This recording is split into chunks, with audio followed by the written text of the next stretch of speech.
case briefs, and so much more. LSData's got what you're looking for.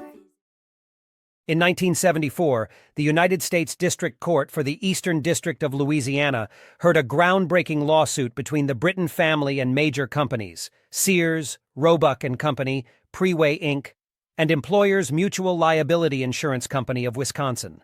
The Britons sued the defendants for negligence in the installation, maintenance, and repair of a defective heater that caused a fire in their home, resulting in severe burns and permanent injuries to their infant daughter, Helen Britain. After an 8-day trial, the jury awarded the Britons a substantial sum in damages, including a $2 million award for Helen. The defendants filed motions for post-trial relief, claiming that the damages awarded to Helen Britain were excessive and motivated by bias, prejudice, or improper influence on the jury. They argued that the presence of the child in the courtroom, along with photographs of her injuries, may have swayed the jury's decision. The court denied these motions, finding no evidence to support the defendants' claims and determining that the $2 million award for Helen was reasonable and within the maximum test of $2.98 million.